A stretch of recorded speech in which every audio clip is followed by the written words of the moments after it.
The restraint cord they used was tighter than it needed to be. I knew this.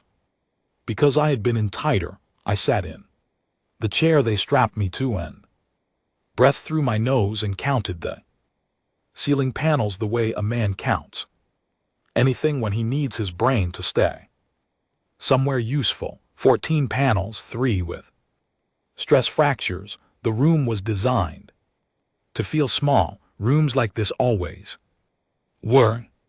The one who walked in first was tall. They were all tall, the Valkyrie. Phosphorescent like something that lived at the bottom of the ocean and learned to walk upright and develop a deep love of paperwork. The markings on its neck shifted color. When it moved, blue to green. Green to something I did not have a name for. It carried a data slate pressed against its chest the way a junior clerk carries anything important like it might disappear if held loosely. It looked at me. I looked at it. It looked back at the slate. The scanner they ran on the first pass made a sound like a question and then went quiet. The Valkyrie with the slate tilted its head, ran it again. The scanner made the same sound, then it made a different sound, lower, and the screen on the device went the particular shade of blank that screens go when they have decided they would rather not be involved. The clerk, I was already thinking of it as the clerk because that is what it was. Tapped the device twice, then harder, then with the specific frustration of a being that has never once been told that its equipment might simply be wrong. A second Valkyrie appeared in the doorway, conferred quietly. Both of them looked at me like I was a math problem that should not exist. I waited. Waiting is something I am very good at. I have waited in places that made this chair feel like a porch swing. In June, the clerk tried a third scanner. This one did not go blank. It came back with a readout, and whatever was on that readout made the clerk's neck marking cycle through 4 colors in about 2 seconds. It turned the slate so its colleague could see. The colleague's markings did the same thing. I almost asked what it said, but I have found over the years that the less you say in rooms like this one, the more you hear. They brought in a third Valkyrie. Eventually, this one was older. The markings on its neck were denser, layered the way rank accumulates slowly over time through things you would rather not have done. It took the slate, read it, looked at me with the expression of someone who has just found a bird that should not exist, sitting calmly in their kitchen. Designation, it said. The translator chip in my left ear rendered the word flat and clean. Attaché, I said. That is a diplomatic function. Yes. You were captured in a forward position zone. I was. Explain. I went where I was needed. I paused. That dog won't hunt as an interrogation strategy, by the way. I'm not going to fill in what you leave blank. You'll have to ask the actual questions. All 3 of them looked at me. The older one's neck went a color I had started privately calling red, though it was not quite red, more the color of something about to make a decision. Species, it said. Human. More slate tapping, more colors cycling. There is no entry, the clerk said too. The older one, not to me, as if I might not notice. I heard that, I said. The clerk looked at me, looked at the older one, looked back at the slate like it might have changed. It had not changed. They ran me through intake the way you process anything that does not fit the form by finding the closest available box and pressing until something gives. Unit complicated prior postings. Several augmentations. I looked at my hands. The question assumed augmentations were something added from outside. I did not correct the assumption. I said none listed. The form they eventually produced classified me as a Class 3 support. Auxiliary, lowest combat designation in their entire tier structure, the kind of category reserved for beings who carry equipment, prepare food, and operate communication relays, the kind of category that means, in practical terms, that no one keeps a close eye on you, because there is no reason to. I kept my face doing nothing. The clerk attached a tag to my wrist. It was the same burnt orange color as the tags on the medics in the intake holding area I had passed through. I looked at it, looked at the door, looked at my hands again. Will that be all? I said. The older Velhari studied me for a long moment. Its neck markings had gone. Still, that I was learning was its own kind of signal. For now, it said. They walked me to the auxiliary holding block with 2 guards who held their weapons the way people hold weapons when they do not expect to use them. Block was large, long rows of cells with common areas between them, lit by the same flat blue-white light that Velhari apparently put everywhere, as if they had agreed as a civilization that shadows were unnecessary. It smelled like recycled air and something faintly mineral, like wet stone. There were others inside already, not human, not anything I had a file on, which is saying something because I have a very large internal file. The ones nearest the entrance were Cath. I knew Cath from briefings, 8 FT of dense muscle and scar tissue with joints that bent in more directions than felt. Sporting. They moved in a group and they watched everything that entered the block with the same expression, assessing, categorizing, filing. There were smaller ones near the far wall, 3 of them, gray-toned, very still, with large dark eyes and the specific quality of stillness that belongs to things that are always calculating. Thren, I had less of a file on Thren. What I had said, mathematically obsessed, emotionally illegible, not physically threatening, extremely observant. The briefing had used the phrase compulsive documentation, and I had noted it without thinking much about it at the time. I thought about it now. One of the Thren had already produced small stylus and a flat recording surface and was writing something. It had been writing since I walked through the door. It had not looked away from me. Once, I found an empty spot along the wall and sat down and put my back against it and looked at the room the way I look at every room. Exits 3 all monitored, structural, material, reinforced composite, stress points at the junctures near the ventilation housing, ceiling height. Enough to matter, not enough to be useful on its own. The guards did their business and left. The room settled back into whatever it had been before I arrived. One of the Thren, the one with the stylus, slid sideways along the wall in my direction. It moved the way water finds a course without announcing itself. It stopped about 4 FT away and looked at me with those large dark eyes and said, in very precise translated syllables, "You are classified auxiliary." "I am," I said. "Interesting." The stylus moved. "What is your actual function?" I looked at the ceiling for a moment. "That depends on the Tuesday," I said. The stylus kept moving. The Thren showed nothing on its face, whether that was because it felt nothing or because its face simply did not do what faces are supposed to do. I could not yet tell. My name is Oso, it said. Marcus, I said.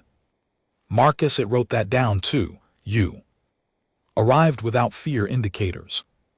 I arrived tired, I said. There's a difference.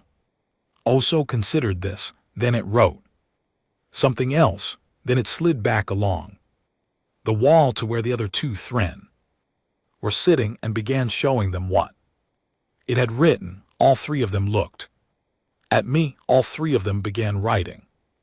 I closed my eyes. The restraint tag on my wrist was a half centimeter too loose on the inner edge. The locking mechanism was Velhari standard, which meant it was very good at what it was designed for and completely unprepared for anything outside its design parameters. I had cataloged this within the first 40 seconds of wearing it. I left it on. There was no reason to do anything else yet. The block had its rhythms, the way all enclosed spaces develop rhythms. Meals came at intervals, guards rotated. Keth moved in a loose hierarchy that expressed itself through proximity and posture, the way all hierarchies do when there are no titles left to use. The one at the top was larger than they others, not by much but by enough. It moved like something that had never needed to consider whether it was the most dangerous thing in a given space. It noticed me on the second day. I was eating. The food was not good, but it was regular and it was calories, and I have eaten worse things in worse places with worse company and been grateful for all of it. The large Cath came and stood over me. This is a very old move. It is old because it usually works. Size, shadow, the physical grammar of dominance. It lands the same way across most species because most species developed under the same basic pressure, things bigger than you can end you, so you learn to read. Size. I set down my tray. I looked up at it. I did not say anything. It said something in its own language that the translator chip rendered as a rough approximation of you are in the wrong place, small thing. I thought about that for a second. Probably, I said. What happened next was brief. This is the part people always get wrong when they picture it later. They imagine it as dramatic, as extended, as the kind of thing with build-up and sound. It was not any of those things. It was geometry and timing and the specific knowledge of where a joint will go if you encourage it in the wrong direction. The Cath was on the floor before it had finished deciding how it wanted this to go. I sat back down. I picked up my tray. The room was very quiet. Oso was at my elbow within 40 seconds. Stylus already moving. That, it said, was not auxiliary behavior. No, I said, I suppose not. The stylus scratched again. Oso tilted its head at a precise angle. The way something calculates. What are you, Marcus? It said. I finished what was on my tray. Tired, I said, mostly. Oso wrote that down too, underlined it. From what I could see. The Cath got up eventually. It moved away to the far end of the block and did not come near me again. The others watched this happen and drew their own conclusions. That is always how it works. In enclosed spaces, you do not have to say a word. The room does the talking. By the time lights dimmed that night, the Thren had filled the first notebook. I watched Oso start a second one and thought, not for the first time, that the most dangerous thing in any room is rarely the one making the most noise. I put my head back against the wall. 14 ceiling panels, 3 with stress fractures. Well, shoot, I said to no one in particular. No one answered but Oso's stylus. faintly in the near dark kept moving. The third day was when I started to understand the shape of things. Osul found me in the common area during the late meal interval, the time when the guards were fewest and the prisoners were most themselves. It sat across from me with its recording surface and its stylus and its unsettling habit of documenting everything before deciding whether to speak. I have a question, it said. You have several hundred, I said. You've been writing them down for 3 days. Osul paused. The dark eyes moved to its notes and back. Yes, it said, but this one is different. I waited. Are all humans like you? I looked at the table between us, at the wall past it, at the particular quality of the blue-white light that never changed and never dimmed all the way. No, I said. Osul wrote that down. Are any humans like you? I thought about the men and women I had known, the ones who were still breathing and the ones who were not, the ones who had made the same choices I made and the ones who had made different ones and the ones who had not been given the chance to choose. Some, I said. Osul wrote that down too. Then it capped its stylus, which I had not seen it do before, and it looked at me with those large dark eyes and said, the Velhari think you are a mistake, an error in their capture net. I know, I said. They think you are not worth examining. I know that too. Osul uncapped the stylus. They are wrong, it said, and went back to writing. I leaned back against the wall and watched the Keth at the far end of the room and thought about the tag on my wrist and the stress fractures in the ceiling panels and the rotation schedule of the guards. Not yet, I thought. Not yet. Osul showed me the intake file on the 4th day. It had obtained it through methods it did not explain, and I did not ask about because some questions are less useful than the answers they would produce. The Velhari had listed my species as unknown primate subtype non-combat. I read it twice slow. A muscle moved in my jaw. I handed the slate back to Osul. Bless their hearts, I said. Osul's stylus was moving before the words finished leaving my mouth. That phrase, it said, in your language it is compassionate, but your tone is not compassionate. No, I said. It is the opposite. Yes. Osul wrote for a long time. Fascinating, it said. I looked at the file one more time before Osul put it away. Non-combat, the word sat in my head with all the weight of everything it did not know and all the weight of everything I had never told anyone and the specific weight of years spent in places where being underestimated was the only armor that never ran out. I let it sit there. Non-combat. Well, that dog would not hunt either. On the 5th day, the ground moved. Not like an earthquake, more like a held breath that the building finally let go. A deep structural shudder that started somewhere beneath us and traveled up through the floor and into the soles of my feet, and I was already standing before the sound caught up with the feeling. The block went loud immediately. Alarms. The particular acoustics of a space that was built to contain things reacting to something it was not built to contain. Dust fell from the ceiling. 2 of the stress fractures in the panels above me widened. I looked at them. Then I looked at the room. There was a lot to do. I got started.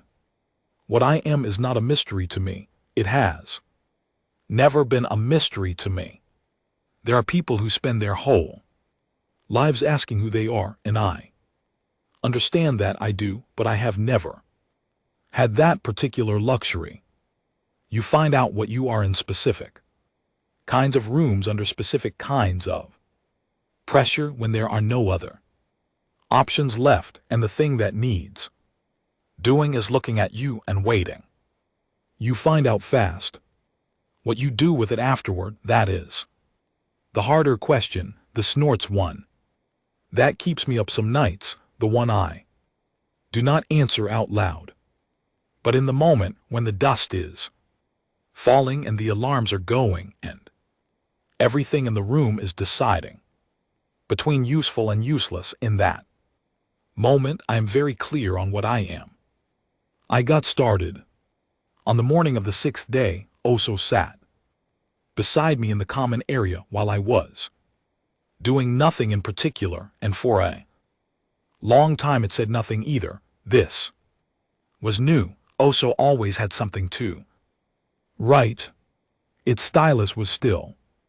After a while it said, "You have done that before?" Not a question. Yeah, I said. I did not say where. I did not say how.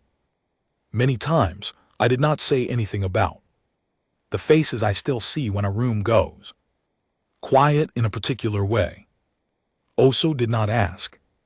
It wrote something very small on the recording surface, capped the stylus, left it capped.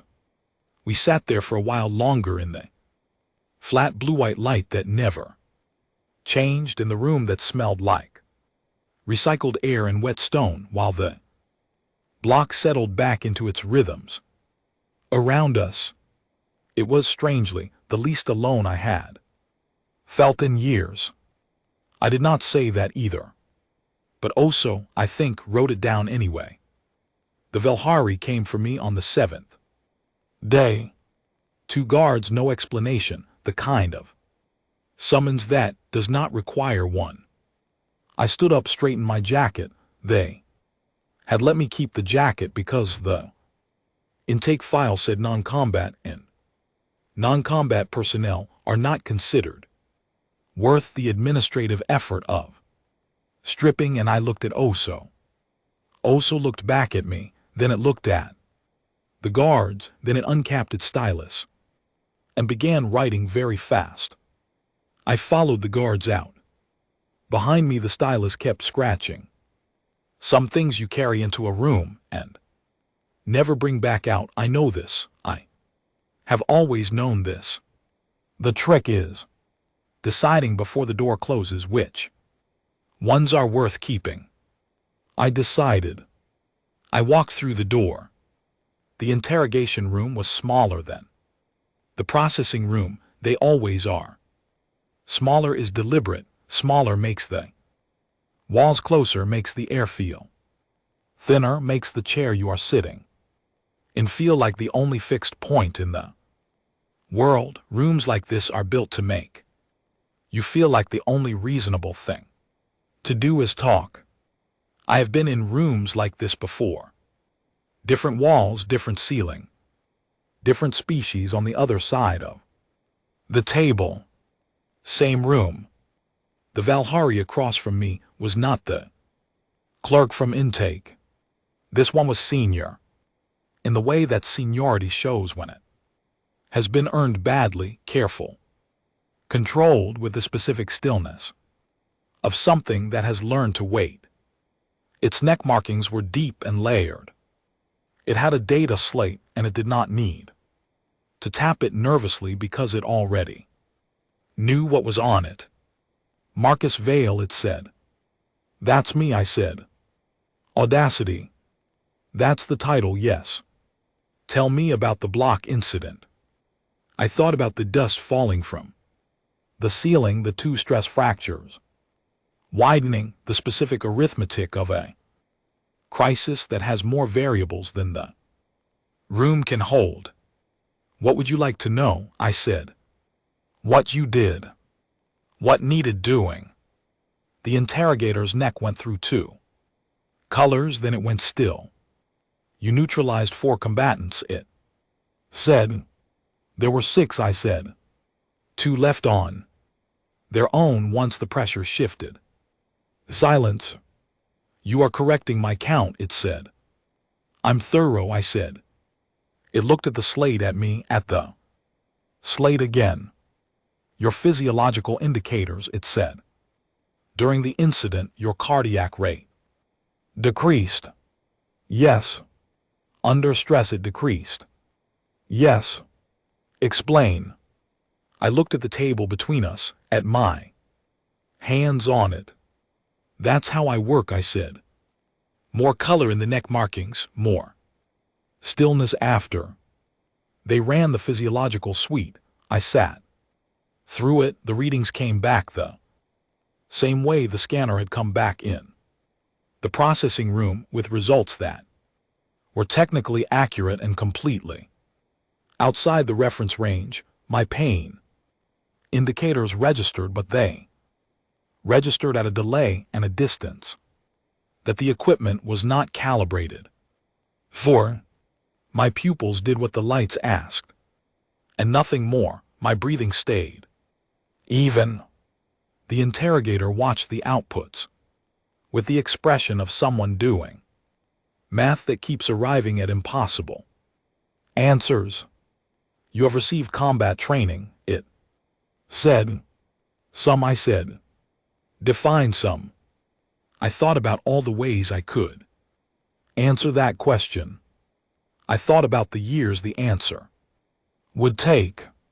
I thought about all the places the answer would mention and all the faces the answer would have to leave out, because there is no word in any language for what you call people who went into rooms like this one and did not come back out. More than most, I said, less than I needed sometimes. The interrogator leaned forward. Its neck markings went very still. What are you trained to do? It said. I looked at the table. I looked at my hands. Whatever needs doing, I said. It was the most honest answer I had given in years, maybe ever. The interrogator believed me. I could see it in the way the stillness in its markings shifted, not color, just quality, the quality of something. Recalibrating. That was the problem with the truth. Sometimes people believed it and it scared them more than the lie would have. I sat with that for a moment. Then I waited. They held me for 3 more days after the interrogation. I spent most of it with Osil, who had by this point started a 4th notebook. The Keth gave me considerable space. The guards rotated past my cell with the specific energy of people who have been told something about the occupant and are not sure what to do with the information. The tag on my wrist was still a ½ centimeter loose on the inner edge. I still left it on. Osil asked me on the 9th night what I would do when I left. Same thing I've always done, I said. And what is that? I looked at the ceiling. 14 panels. 3 stress fractures. Show up, I said. Figure out what needs doing, do it. Osil wrote for a long time. You make it sound simple, it said. It's not, I said. No, Osil agreed. I imagine it is not. We sat in the quiet for a while. The flat blue-white light did not change. The room still smelled like recycled air and wet stone. Marcus, Osil said. Yeah. They reclassified you today. I already knew. I had seen it in the guard's posture during the evening rotation. The way attention lands on something when someone has told you to pay it. What did they call me? I said. Osil looked at its notes. Unknown, it said. Recommend extreme caution. I thought about the Class 3 support auxiliary tag on my wrist. I thought about the non-combat notation in the intake file. I thought about the word they had put next to my species, primate subtype. Something in my chest moved in a direction that might have been amusement. If I let it go that far. I did not let it go that far. Better, I said. Osho capped the stylus, uncapped it. Looked at me. Will they let you go? It said. They don't have a choice, I said. There's a protocol. I'm technically a diplomatic personnel. If they hold me past a certain point, the people on the other side of that line have to make decisions nobody wants to make. And if they decided to hold you anyway, I looked at the tag on my wrist, at the ceiling panels at the door. Then I would make different decisions. I said. Osho wrote that down, then it put the stylus away and did not take it out. Again, we sat in the dark for a long time. I thought about home, not a specific place. I had stopped having a specific place for it a long time ago, more a feeling, the feeling of a room where the lights were the right color and the air moved naturally and nobody needed anything from you until morning. I thought about it for exactly as long as I allowed myself to think about things like that. Then I put it away and stayed in the room I was in, the way you always have. 2. The exchange happened on the morning of the 10th day. It was procedural. It is always procedural. There is a line, and on one side are the people giving and on the other side are the people receiving, and everyone watches everyone else's hands. And no one says anything that is not absolutely necessary. I walked to the line with 2 Vilhari guards and the senior interrogator. The interrogator walked me all the way to the transfer point, not the guards. The interrogator itself. Ladeshas do not get that, cooks do not get that, Class 3 support auxiliaries do not get that.